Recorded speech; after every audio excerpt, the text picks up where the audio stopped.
Hola amigos de Perlas Cristianas, estamos aquí en una nueva entrega, el día de San Pablo, o San Pedro y San Pablo, el día 29 de junio.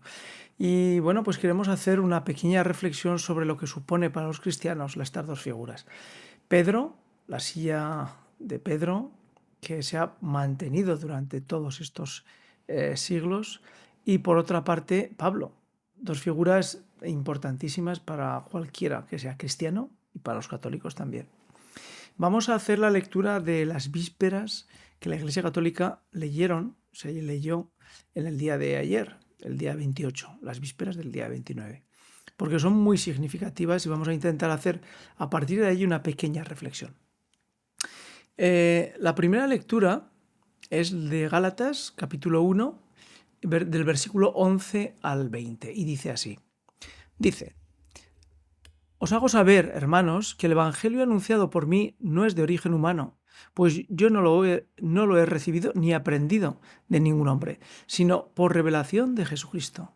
Porque habéis oído hablar de mi conducta pasada en el judaísmo, con que saña perseguía a la iglesia de Dios y la asolaba, y aventajaba en el judaísmo a muchos de mi edad y de mi raza, como defensor muy celoso de las tradiciones de mis antepasados. Pero cuando aquel que me escogió desde el seno de mi madre y me llamó por su gracia se dignó revelar a su Hijo en mí para que lo anunciara entre los gentiles, no consulté con hombres ni subí a Jerusalén a ver a los apóstoles anteriores a mí, sino que enseguida me fui a Arabia y volví a Damasco. Después, pasados 3 años, subí a Jerusalén para conocer a Cefas y permanecí 15 días con él. De los otros apóstoles no vi a ninguno, sino a Santiago, el hermano del Señor.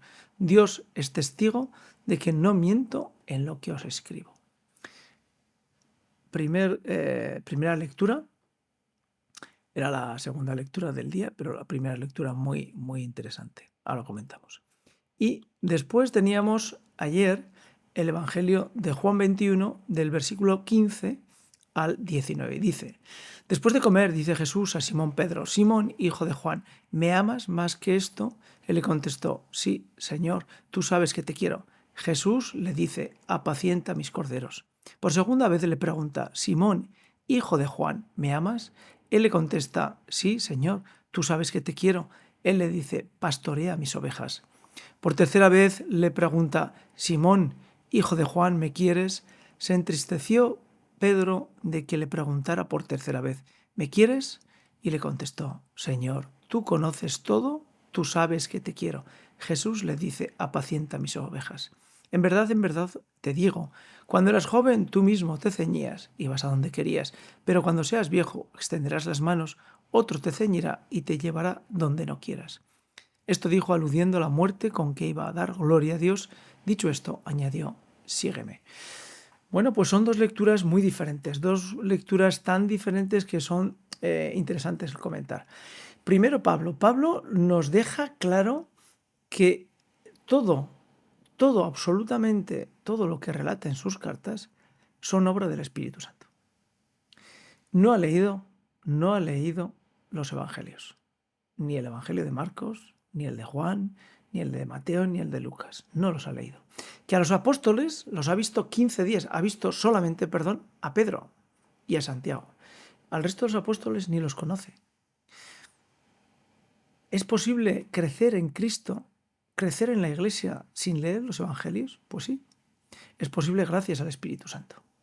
Ese Espíritu Santo que hace crecer en Pablo una figura importantísima para poder comprender qué es la Iglesia, cómo quiere Cristo a su Iglesia y cómo dentro de la Iglesia sus comunidades deben desarrollarse. Es decir, es más importante que nos dejaremos orientar y llevar por el Espíritu Santo que leamos los Evangelios sin ese Espíritu. Es algo importante e interesante. Pablo no conoció más que a Pedro y lo conoció 15 días. El resto del tiempo, todo lo que vivió fue obra del Espíritu Santo. Impresionante. Parece una lectura que pasa desapercibida, pero a mí personalmente me ha impactado. Y me ha impactado por lo que vendrá después.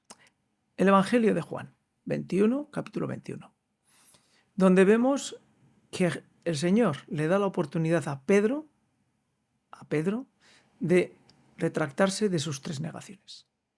Y le contesta siempre lo mismo: apacienta mis ovejas. Tanto Pablo como Pedro son un negador de Cristo, y Pablo es un perseguidor y asesino de cristianos. Porque bajo la visión de Pablo, Esteban murió. Y otros cristianos fueron perseguidos y ejecutados delante y con él. Después conocí a Lucas y Lucas le ayudó a entender. Lucas, sin duda alguna, tuvo una gran importancia en ese crecimiento de Pablo y de las cartas paulinas. De hecho, los Hechos de los Apóstoles son un gran documento para entender cómo la iglesia primitiva se fue construyendo. Pedro y Pablo, 2 pecadores, 2 arrepentidos. Si venimos a nuestros tiempos, a nuestra iglesia, vemos que existen movimientos dentro de la iglesia que dejan de ser más que positivos. Pero como muchos padres sacerdotes dentro de la iglesia nos recuerdan a los laicos que no tenemos que estar preocupados por lo que suceda en la iglesia. Tenemos que rezar. Porque la historia de la iglesia está construida no por la virtud de sus pastores, sino por la fuerza del Espíritu Santo. Véase el mismo Pablo, sin conocer el Evangelio, con la ayuda del Espíritu Santo, construyó comunidades, ayudó a formar comunidades y difundió el mensaje de Cristo y llegó a dar idea de lo que Cristo era dentro de sus comunidades.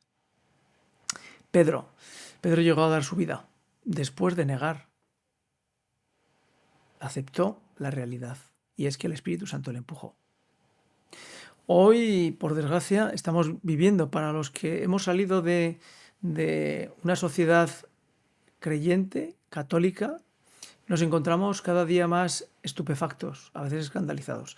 Hoy, sin ir más lejos, leíamos dentro de un noticiario católico donde una persona del Partido Demócrata Americano decía y afirmaba que siendo católico, siendo bautizado, siendo confirmado y siendo, iba a decir comulgado, defendía el derecho de la mujer a adquirir la plenitud de carta para poder abortar. No vamos aquí a citar y a decir lo que la Iglesia Católica deja bien claro y patente que es para un católico esa situación. Pero no nos tenemos que escandalizar. Lo que pasa es que cuando vemos que aquellos obispos que están intentando recordarnos a todos los laicos, a todos los que formamos parte del cuerpo de Cristo, en comunidad, en iglesia, cuáles son las realidades que tenemos que aceptar y vivir y cuáles debemos rechazar, vamos viendo cómo existen movimientos dentro del Vaticano, o al menos así se informa en los medios de comunicación católicos, que los llaman para ver qué están diciendo y cómo están diciendo. En concreto con el obispo Strickland. Strickland, que después de tener manifestaciones varias de forma muy posicionada con todo aquello que en algunas esferas católicas están apoyando contrarias a la doctrina, al magisterio y a la tradición. Y no citamos para que este vídeo, que acabará en YouTube, no tenga el problema de ser censurado, pues es foco de vigilancia por parte de aquellos que están próximos a la esfera vaticana. Sin embargo, todos aquellos sacerdotes y obispos que promueven, promulgan, empujan y declaran que todo aquello que la doctrina, bajo la tradición de la Iglesia, el magisterio y la fe, pues no son posibles compatibilizarlas con la fe católica, sin embargo, esos no tienen ningún tipo de vigilancia por parte del Vaticano. Claro está, esa situación podemos entenderla en la medida que confiamos y esperamos que el Espíritu Santo sople, que la Iglesia nunca será derribada a esta barca, porque es la Iglesia, la barca de Cristo, y contra esa situación nadie, ningún poder terrenal podrá jamás. Pero vamos un poquito más allá también. Nuestros padres vivieron el cambio del Vaticano II de la fe que habían conocido desde que nacieron. Y sin embargo, es cierto que nunca jamás, al menos mis padres, ni mis tíos, hablaron jamás en contra ni de un papa, ni del cambio que habían visto y sufrido, porque fue un sufrimiento el cambiar la forma de la liturgia de una forma a otra. Nunca jamás criticaron, nunca jamás lo hicieron y jamás nos inculcaron otra cosa que el amor a la Iglesia. Sin embargo, hemos también que reconocer que esa situación ha ido transformándose poco a poco a situaciones más complejas. Porque la sociedad que les rodeaba era una sociedad que, si bien el Vaticano II transformó la liturgia, la sociedad, sin embargo, tenía una moral, un uso y unas costumbres y una religiosidad que estaba muy lejos de la que hoy estamos viendo. Donde los padres tenemos que estar atentos a un montón de circunstancias en las que son contrarias a la fe y que a nuestros hijos se les intenta inculcar con esas doctrinas, esas ideologías que son contrarias a la fe. Claro, se les plantea a nuestros hijos que todo lo que viene es nuevo y es estupendo y es maravilloso. Y nos obligan a nosotros, los padres, a tener que estar explicando y justificando lo que está explicado y justificado dentro del desarrollo de la propia humanidad. Porque no nos olvidemos que cuando Dios entregó las tablas de la ley a Moisés, le estaba dando las tablas de la ley que son vida, que son formas de mantenerse una sociedad y las personas en vida, en proximidad a Dios. Porque no nos olvidemos que el Dios de los cristianos no es mucho más que el Dios de la vida. El Dios que ama, que nos da libertad para decidir, pero que nos ama profundamente para que vivamos. Esa es nuestra realidad. Hoy día de San Pedro y San Pablo, que uno falleció en el Vaticano y otro en la zona de San Pablo Extramuros en Roma. Uno decapitado como buen ciudadano romano y otro crucificado cara abajo porque se consideraba indigno de ser crucificado como el mismo Cristo. Y aquí hacemos una anotación al margen, y es que Pablo, no sabemos, cuando uno lee los Hechos de los Apóstoles y es detenido por primera vez, él hace valer su condición de ser romano para no ser juzgado en la primera detención. Eso hizo que Pablo pudiera llegar hasta Roma para ser juzgado. El Espíritu Santo estaba con su providencia llevándole hacia el punto que era fundamental para poder dispersar la fe a todas las zonas de la tierra, conocido en ese momento. Es importante que nos dejemos llevar por el Espíritu Santo, que confiemos en el Espíritu Santo, que confiemos en que, siendo pecadores, podemos llegar a dar un fruto y fruto en abundancia, como Pablo y Pedro, como Pedro y Pablo.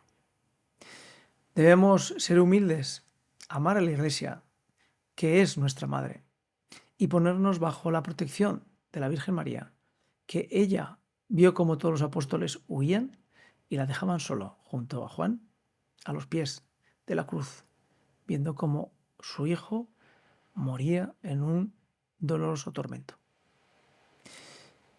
Demos pues ese punto positivo a la fe, a la esperanza y a la caridad, porque si vivimos en caridad, la esperanza crecerá y nuestra fe también. A todos los que se llaman Pedro, a los que se llaman Pablo, felicidades. A los que estamos dentro de la Iglesia Católica, felicidades por tener estas dos figuras que nos ayudan a, siendo pecadores, entender que tenemos todo el derecho del mundo a estar en la Iglesia con nuestros pecados.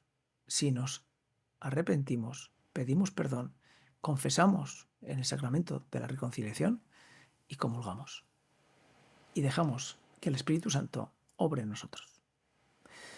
Felicidades pues en el día de San Pedro y San Pablo, en esta Iglesia Católica que nos acoge, nos cuida y nos da la vida. Y nos lleva a la vida eterna. Hasta el siguiente capítulo aquí en Perlas Cristianas. Gracias por seguirnos, gracias por estar ahí y chao.